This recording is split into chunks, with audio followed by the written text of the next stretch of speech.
ಆಚಿ chilli powder ಸಖತ್ ಖಾರ ಬಣ್ಣ ಮತ್ತು ರುಚಿ ಆಚಿ ಚಿಲ್ಲಿ ಪೌಡರ್.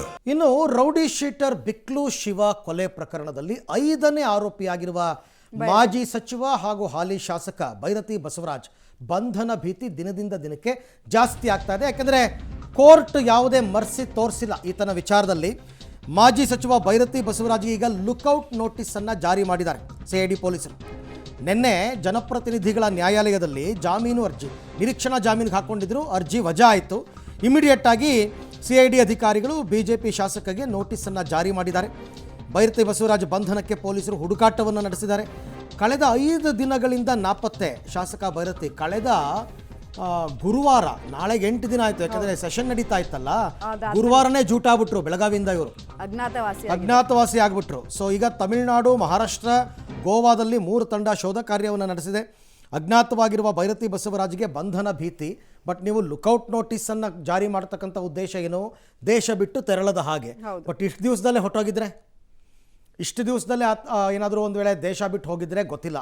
ಬಟ್ ಈಗ ಲುಕೌಟ್ ನೋಟಿಸ್ ಎಲ್ಲ ಏರ್ಪೋರ್ಟ್ಗಳಿಗೂ ಕೂಡ ಮೆಸೇಜ್ ಹೋಗುತ್ತೆ. ಇಂತಹ ವ್ಯಕ್ತಿ ಏರ್ಪೋರ್ಟ್ನಲ್ಲಿ ಕಾಣಿಸ್ಕೊಂಡ್ರೆ ಇಮಿಡಿಯೇಟಾಗಿ ಅವ್ರನ್ನ ಟ್ರಾವೆಲ್ ಮಾಡೋದಕ್ಕೆ ಬಿಡಬಾರ್ದು, ಪೊಲೀಸರಿಗೆ ಹ್ಯಾಂಡ್ ಓವರ್ ಮಾಡಬೇಕು ಅಂತ ಸದ್ಯದಲ್ಲೇ ಬಂಧನ ಆಗುತ್ತೆ ಅನ್ನೋ ವಿಶ್ವಾಸದಲ್ಲಿ ಇದ್ದಾರೆ. ಈ ಬಗ್ಗೆ ಮತ್ತಷ್ಟು ಮಾಹಿತಿ ನನ್ನ ಕೊಲೀಗ ನಾಗೇಶ್ ಅವರಿಂದ ಪಡ್ಕೊಂಡ. ನಾಗೇಶ್, ಬಹಳ ಆಶ್ಚರ್ಯ ಆಗುತ್ತಪ್ಪ, ಕೆಲವು ಕೇಸ್ಗಳಲ್ಲಿ ಪೊಲೀಸರು ಯಾವುದೇ ರಾಜ್ಯದಲ್ಲಿರಲಿ, ಯಾವುದೇ ಹೊರ ದೇಶದಲ್ಲಿರಲಿ, ಬೇಗ ಇಮಿಡಿಯೇಟಾಗಿ ಹೋಗಿ ಅರೆಸ್ಟ್ ಮಾಡ್ತಾರೆ. ಬಟ್ ಬೈರತಿ ಬಸವರಾಜ್ ವಿಚಾರದಲ್ಲಿ ಯಾಕೆ ಆ ರೀತಿ ಆಗಿಲ್ಲ? ಪೊಲೀಸರಿಗಾಗಿರೋ ಸವಾಲೇನು?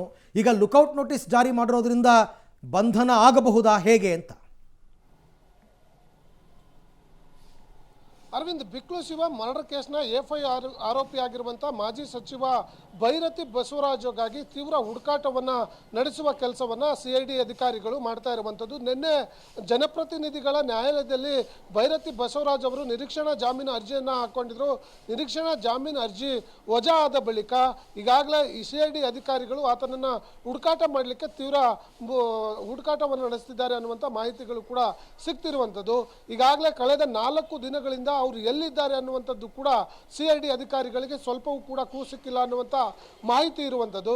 ಜೊತೆಗೆ ಎಲ್ಲೋ ವಿದೇಶಕ್ಕೆ ಹಾರು ಹೋಗ್ಬೋದು ಅನ್ನುವಂಥ ಒಂದು ಅನುಮಾನ ಸಿಐಡಿ ಅಧಿಕಾರಿಗಳಿಗೆ ಕಾಡ್ತಿರುವಂಥ ಕಾರಣಕ್ಕಾಗಿ ಯಾವಾಗ ಜಾಮೀನು ವಜಾ ಆಯಿತೋ ಆ ಕೂಡಲೇ ಲುಕ್ಔಟ್ ನೋಟಿಸ್ ಕೂಡ ಜಾರಿಯನ್ನು ಮಾಡಿರುವಂಥದ್ದು. ಯಾವುದೇ ದೇಶಕ್ಕೆ ಹೋಗದೆ ಇರಬೇಕು, ಜೊತೆಗೆ ಹೋಗುವಂಥ ಪ್ರಯತ್ನವನ್ನು ಮಾಡಿದರೆ ಕೂಡಲೇ ಸಿಐಡಿ ಅಧಿಕಾರಿಗಳಿಗೆ ಸೂಚನೆಯನ್ನು ಕೊಡಲಿಕ್ಕೆ ಸೂಚಿಸುವಂಥ ಒಂದು ಲುಕ್ಔಟ್ ನೋಟಿಸ್ ಅನ್ನು ಕೂಡ ಜಾರಿ ಮಾಡಿರೋದ್ರಿಂದ ಬಹುತೇಕ ಇನ್ನು 24 ಗಂಟೆಗಳ ಒಳಗಾಗಿ ಅವರನ್ನು ವಶಕ್ಕೆ ಪಡೆದು ತನಿಖೆಗೆ ಒಳಪಡಿಸುವ ಸಾಧ್ಯತೆಗಳು ಇದ್ದಾವೆ ಅನ್ನುವಂಥ ಮಾಹಿತಿಗಳು ಈಗ ಸದ್ಯಕ್ಕೆ ಗೊತ್ತಾಗ್ತಿರುವಂಥದ್ದು. ಈಗಾಗಲೇ ಬೇರೆ ಬೇರೆ ಮಹಾರಾಷ್ಟ್ರ, ಗೋವಾ ಸೇರಿದಂತೆ 3 ತಂಡಗಳು ಬೇರೆ ಬೇರೆ ಕಡೆ ಹುಡುಕಾಟವನ್ನು ನಡೆಸ್ತಿರುವ ಬಗ್ಗೆ ಈಗ ಮಾಹಿತಿ ಲಭ್ಯವಾಗ್ತಿರುವಂಥದ್ದು. Arvind, right, thank you Nagesh, ತಮ್ಮ ಎಲ್ಲ ಮಾಹಿತಿಗಾಗಿ ಧನ್ಯವಾದ.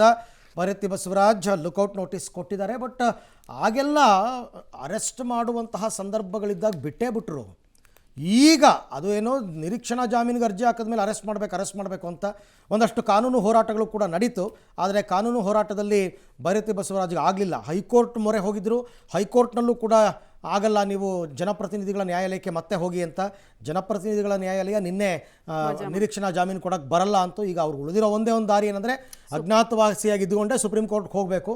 ಸುಪ್ರೀಂ ಕೋರ್ಟಲ್ಲೇನಾದರೂ ನಿರೀಕ್ಷಣಾ ಜಾಮೀನು ಸಿಕ್ಕಿದ್ರೆ ಆಗಬೇಕಾದ್ರೆ ಅವರು ಹೊರಗಡೆಗೆ ಇದು ಒಳ್ಳೆ ಶೋಧದ ಪ್ರಹಸನದ ರೀತಿ ಕಾಣಿಸ್ತದೆ. ಸುಮ್ಮನೆ ಹುಡುಕಾಡ್ತಿರೋ ಇದು VIP-ಗಳಿಗೆ ಬೇರೆ ರೀತಿಯಾದಂತಹ ಟ್ರೀಟ್ಮೆಂಟ್ ಇರುತ್ತಲ್ಲ, ಇದು VIP ಟ್ರೀಟ್ಮೆಂಟ್ ಅಂತ ಅನುಮಾನ ಬರ್ತಾ ಇದೆ. ಜನ ಹಾಗೆ ಮಾತಾಡ್ಕೋತಾ ಇದ್ದಾರೆ.